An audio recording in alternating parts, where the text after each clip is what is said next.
राम राम बहन भाइयों माताओं, ज्ञान का 99 में आप सबका स्वागत है। श्रीमद् भागवत महापुराण का आज हम 33 स्कंद शुरू करेंगे। दूसरा स्कंद संपूर्ण हुआ।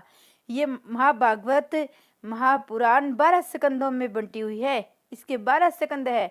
हम 2 स्कंद संपूर्ण कर चुके हैं। अब तीसरा स्कंद शुरू करते हैं। हम सब मिलके सुनते हैं। तीसरे स्कंद में द्वितीय स्कंद में हमने सुना कि भगवान कृष्ण द्वारिका छोड़कर हस्तिनापुर आए हैं, तो भगवान को विश्वास है कि मुझे दुर्योधन युद्ध के बिना कुछ देगा पांडवों के लिए, पर दुर्योधन मना कर देते हैं। विदुर जी और सुलभा के मन में है कि भगवान हमें दर्शन देने के लिए आ रहे हैं, तो मेरे घर जरूर आएंगे। विदुर जी खूब भक्ति भाव से 12 वर्ष तक अन्न छोड़कर भगवान के कीर्तन भक्ति में लगे हैं। तो वो जाते हैं तो सुलभा का हृदय बड़ी आदरता से हो रहा है कि भगवान मुझे दर्शन देने आएंगे। ये भगवान मेरे घर आगमन क्यों नहीं कर रहे हैं, ये सोच रही है। हम तीसरे स्कंद में सुनते हैं कि भगवान विदुर जी के घर आते हैं। कीर्तन भक्ति श्री कृष्ण का अति प्रिय है। सूरदास जी भजन करते हैं। श्री कृष्ण आकर उनके हाथ में तंबूरा देते हैं। सूरदास जी कीर्तन करते हैं, कन्हैया सुनाता है। भगवान नारद से कहते हैं कि न मेरा बैकुंठ में वास है, न योगियों के हृदय में। मैं तो वहीं पर रहता हूँ जहाँ मेरा भगत प्रेम से आदर होकर मेरा कीर्तन करता है।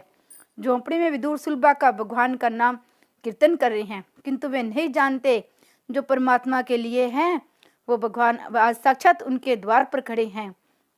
मनुष्य का जीवन पवित्र होगा तो भगवान बिना आमंत्रण पाए भी उसके घर आएंगे। जो परमात्मा के लिए जीता है उसके घर परमात्मा से आते हैं। बिना बुलाए ही भगवान आज विदुर जी के द्वार पर आ खड़े हैं। बाहर प्रतीक्षा करते हुए 2 घंटे निकल गए। कड़ी भूख लग रही थी। भगवान सोच रहे थे इनका कीर्तन कब समाप्त होगा। विदुर सुलभा का जीवन तो प्रभु के लिए ही था। अंत में व्याकुल होकर श्री कृष्ण ने झोंपड़ी का द्वार खटखटाया और कहा, चाचा जी मैं आ गया हूँ।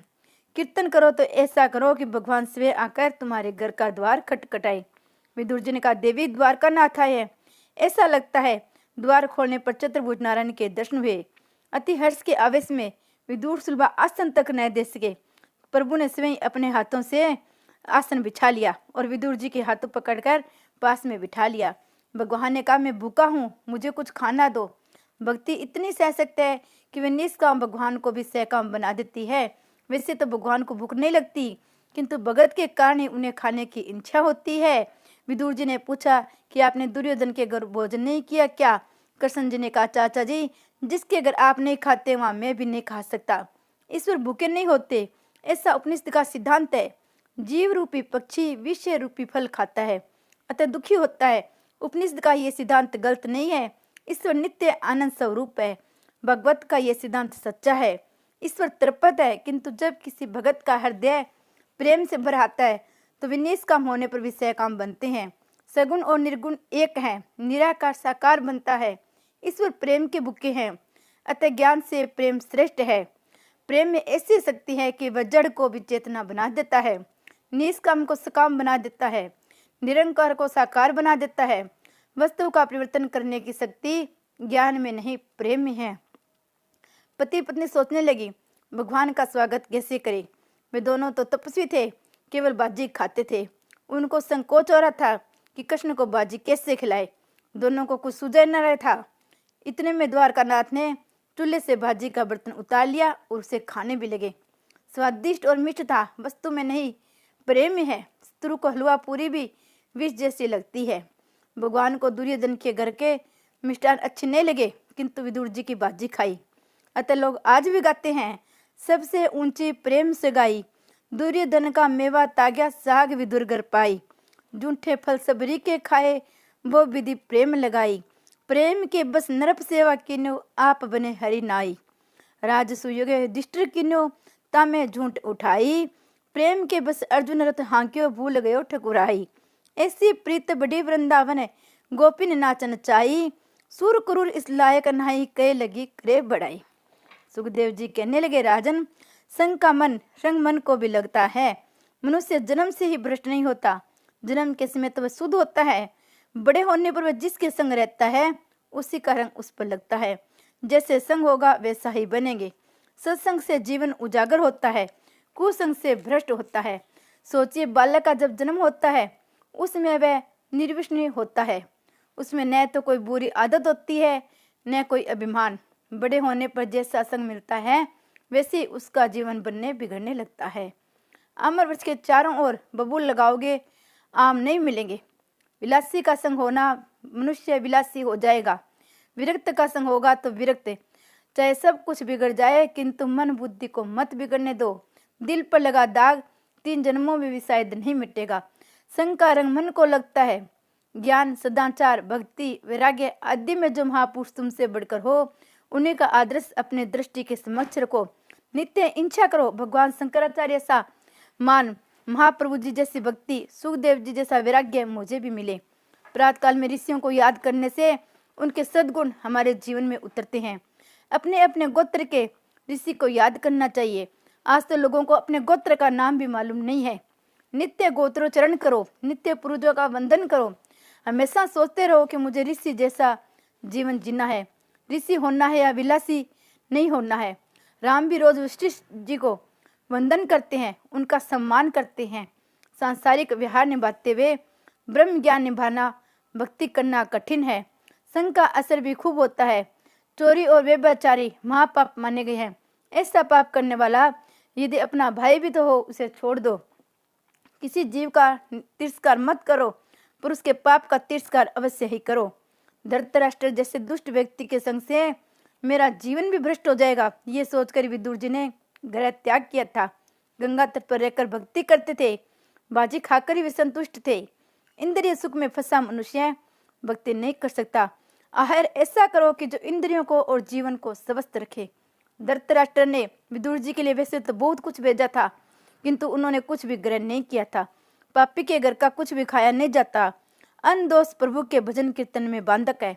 भगवान जब कर्ता करते हैं, धन संपत्ति नहीं देते, किंतु सच्चे साधु का सत्संग करवा देते हैं। सत्संग ईश्वर कृपा से ही प्राप्त होता है। कि तुम कुसंग में न रहना तो अपने हाथ की बात है, अपने बस की बात की है। कुसंग का अर्थ नास्तिक का संग, कामी का संग, पापी का संग मत करो। आगे कथा आएगी कि विदुर जी ने धृतराष्ट्र दुर्योधन का त्याग किया और तीर्थ यात्रा करने चले गए, क्योंकि वे कुसंग में रहना नहीं चाहते थे। जीव जब तक लौकिक सुखों का त्याग नहीं करता है, जब तक प्रभु का उसके प्रति दया नहीं होती, सर्वस्व का त्याग करके विदुर सुलभा परमेश्वर की आराधना करने तप कर रहे थे। तपश्चर्या करने से पाप जलते हैं, जीव शुद्ध होता है। गृहस्थ का यही धर्म है कि वह वर्ष के 11 मास घर गृहस्थी में बिताए और 1 मास किसी पवित्र तीर्थ स्थान में एकांत में रहकर भगवान की आराधना करे, तप करे। उसमें वह भक्ति तप में ही लगे रहते, अन्य प्रवृत्तियां छोड़ दे। जो भी काम करो प्रभु के लिए करो। तप करने से परमात्मा प्रसन्न होते हैं। तप का प्रथम चरण है जीव्या पर अंकुश। जिस व्यक्ति की आवश्यकताएं अधिक है वह कभी तप नहीं कर सकता। आजकल लोग अपनी आवश्यकताएं बढ़ाते चले जा रहे हैं। परिणाम यह होता है संपत्ति और समय का व्यय इंद्रियों को बहलाने में हो जाता है। मनुष्य साधना तो करता नहीं है, ऊपर से फरियाद करता है कि भगवान दर्शन नहीं दे रहे हैं, भगवान सुलभ नहीं है, दुर्लभ है। विदुर जी ने परमात्मा का प्रश्न करने के लिए बड़ी भारी तपस्या की, तभी भगवान की दया आई। मेरे इस भक्त ने मेरे लिए कितने कष्ट उठाए हैं। वे बिना बुलाए हैं विदुर जी के घर आ पहुंचे। विदुर जी का प्रेम ही ऐसा सच्चा था कि उनसे कुछ मांगने को सिवाय प्रभु की इच्छा हुई। जब भगवान के हृदय में हमसे कुछ मांगने की इच्छा जागे, तभी समझो तुम्हारी भक्ति सच्ची है। जहाँ प्रेम है वहां से मांग कर भी खाया जाता है। प्रेम हो तो कन्हैया मक्खन मांगेगा, जहाँ प्रेम न हो तो वहां से बिना मांगे मिलने पर भी खाने की इच्छा नहीं होगी। परमात्मा प्रेम के अधीन होते हैं। जो ईश्वर के साथ प्रेम करने की इच्छा रखता है, उसे चाहिए वह जगत के साथ अधिक प्रेम न करे। जगत के प्रति न तो तिरस्कार करो, न उससे अधिक प्रेम करो। प्रेम करने के लिए पात्र है केवल ईश्वर, उसी से तुम अधिक से अधिक प्रेम करो। विदुर जी के घर परमात्मा का आगमन हुआ। विदुर जी और सुलभा की भावना था भक्ति सफल हो गई। ठाकुर जी ने उनके घर की बाजी का भोजन किया। सत्कार्य ऐसा करो कि बिना बुलाए भी भगवान आने की इच्छा करे। मैत्री समान व्यक्तियों में होती है। जीव जो ईश्वर के समान बने, उसे मिलने के लिए भगवान स्वयं आएंगे। प्रभु ने धृतराष्ट्र के घर का पानी तक नहीं पिया, सो कौरवों का नाश हो गया। सुखदेव जी राजा की कथा सुना रहे हैं। दुर्योधन ने पांडवों का राज्य हड़प लिया। पांडवों का वनवास मिला। वहां से लौटने के बाद युधिष्ठिर ने राज्य को अपना हिस्सा मांगा, किंतु धृतराष्ट्र और कौरवों ने हिस्सा देने से इनकार कर दिया। भगवान श्री कृष्ण पांडवों की ओर से संधि करने के लिए आए, किंतु कुरुराज ने उनकी बात अनसुनी कर दी। फिर विदुर जी ने भी धृतराष्ट्र को समझाया। विदुर जी ने धृतराष्ट्र को जो न्याय और धर्म की बातें समझाई थी वह विदुर नीति कहलाती है। जो औरों के धन का हरण करता है वही धृतराष्ट्र है। जिसकी आंखें केवल रुपया पैसे का ही देखती है वह आंखें होते भी अंधा है। पापी पुत्र पर प्रेम रखने वाला पिता धृतराष्ट्र है। उस युग में तो शायद एक ही धृतराष्ट्र था, आज तो हजारों लाखों धृतराष्ट्र इस धरती पर है। विदुर जी धृतराष्ट्र से कहने लगे, दुर्योधन पापी है, वह तेरा पुत्र नहीं है, किंतु तेरा पापी पुत्र का रूप लेकर आया है। कई बार अपना पापी पुत्र का रूप लेकर आता है और सताता है। शास्त्र ने कहा है, दुराचारी पुत्र माता पिता की दुर्गति करता है, सदाचारी पुत्र माता पिता को सदगति करता है। दुराचारी पुत्र का संग छोड़ दो। मान लो ये मेरा पुत्र नहीं है, किंतु मेरा पापी पुत्र रूप से आया हुआ है। छोटे बच्चे को पाप का डर बताते रहने से वे मान जाएंगे। आजकल को युवक का पाप का डर लगता ही नहीं है, अतः वह मार भी खाता है। विदुर जी कहते हैं, धृतराष्ट्र, दुर्योधन दुराचारी है, वह तेरा वंश का विनाश करने के लिए आए हैं। चोरी और व्यभिचारी महापाप है। सभी पाप क्षम्य हो सकते हैं, किंतु वे दोनों पाप क्षम्य नहीं हो सकते। कुछ चोर जेल की हवा खाते हैं तो कोई महल की। चोर कौन है? जो सिर्फ परिश्रम नहीं करते, प्राय धन हड़प कर लेते हैं, वही चोर है। जिसका है उसे दिए बिना खाया जाता है। किसी का कुछ भी मुफ्त में मत खाओ।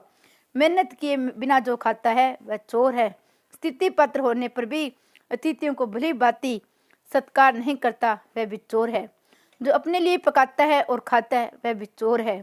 अग्नि को आहुति दिए बिना जो खाता है वह चोर है। मुनाफाखोर भी चोर है। सोचो, इनमें से तुम भी किसी प्रकार के चोर तो नहीं हो। धृतराष्ट्र दुर्योधन चोर है। प्रभु तो पांडवों को राज सिंहासन पर बिठाएंगे, क्योंकि प्रभु ने उन्हें अपनाया है। धर्मराज तुम्हारे अपराध की क्षमा करने को तैयार है। धर्मराज अजातशत्रु है। भगवान ने 2 अजातशत्रु बताए हैं, एक तो धर्मराज युधिष्ठिर और दूसरे प्रहलाद जी। धृतराष्ट्र, तुम दुर्योधन को मोह छोड़ो, अन्यथा सारे कौरव कुल का विनाश ही होगा। दुर्योधन ऐसा दुष्ट था कि द्रौपदी के सौंदर्य को देखकर जल रहा था। शंकराचार्य जी ने महाभारत के गीता, विष्णु सहस्त्र नाम, उद्योग पर्व और सत्यानुसुजात पर्व, इन अंगों पर टीका रची है। धृतराष्ट्र ने कहा है, भाई तेरी बात तो सच्ची है, किंतु मेरे पास दुर्योधन आते ही मेरा ज्ञान गायब हो जाता है। पाप का पिता लोभ और माता है ममता। लोभ और ममता ही पाप को प्रेरणा देती है। सेवकों ने दुर्योधन का समाचार सुनाया कि विदुर चाचा आपके विरुद्ध बोल रहे थे। दुर्योधन आग बुबला हो गया। तुरंत ही अपने विदुर चाचा को सभा में बुलाकर उनका अपमान किया। यक्ष ने युधिष्ठिर से कहा, हमेशा के लिए नरक में किसे रहना पड़ता है? युधिष्ठिर ने कहा, आमंत्रित करके इच्छापूर्वक दुर्बुद्धि से किसी का अपमान करने वाले को हमेशा के लिए नरक में रहना पड़ता है। दुर्योधन विदुर चाचा से कहता है, तुम दासी पुत्र हो, मेरा अन्न खाकर मेरी निंदा करते हो, मेरे विरुद्ध काम करते हो। विदुर जी तो धीर गंभीर थे, निंदा को सहन कर सकते थे। सभा में निंदा से विचलित न होकर उसे सह ले, वह संत है। समर्थ होते हुए जो सहे वह संत है, वह भगवान का अवतार ही है। वैसे तो विदुर जी ने इतनी शक्ति थी कि एक ही दृष्टिपात से दुर्योधन को जलाकर भस्मीभूत कर दे, किंतु विदुर जी ने अपनी इस शक्ति का उपयोग ही नहीं किया। शक्ति का दुरुपयोग करने वाला दैत्य है। शक्ति, संपत्ति और समय का वेगपूर्ण सदुपयोग करने वाला देव बन सकता है। कष्ट सहते रहोगे तो संत बनोगे। कुछ सांसें ऐसी भी होती है, अपने भुवों पर जुल्म ढाती रहती है। उनका कहना है, भव से हमें बड़ी है, अतः हम उन पर घूम चलाने का हमें हक है। हमेशा ऐसा सोचो, भव और सास एक समान है। सास भू से बड़ी नहीं है। किसी भी जीव को छोटा या हल्का मत समझो। जीव ईश्वर का ही स्वरूप है। विदुर जी की भांति 12 वर्ष तप करोगे तो सहन शक्ति आएगी। सात्विक आहार करने वाला ही सहन शक्ति प्राप्त कर सकता है। विदुर जी ने 12 वर्ष भाजी का भोजन किया तो कम से कम 12 महीने भाजी पर रहोगे तो सहन शक्ति पाओगे। तेल मिर्ची अधिक खाने वाले का स्वभाव भी मिर्च जैसा हो जाता है। अत्यधिक सहन रोगे तो सुखी होंगे। सहन शक्ति तब आती है जब आहार विहार भूत सात्विक हो। इस जीव का स्वभाव भी ऐसा है, उसे जो कुछ मिला है उतने से वह संतुष्ट नहीं होता। बुद्धि यदि ईश्वर में स्थिर रखोगे तुम सब कुछ सहन कर सोगे, संतुष्ट भी हो सकोगे। विदुर जी ने केवल भाजी में ही संतोष माना, ईश्वर की आराधना करते रहे। अपमान से विदुर जी को न तो दुख हुआ न ग्लानि। दुर्योधन ने राज्यसभा में उनका अपमान किया, फिर भी वे क्रोधित नहीं हुए। विदुर जी ने सिर्फ बाजी खाई थी ना। श्री कृष्ण भगवान ने की जय।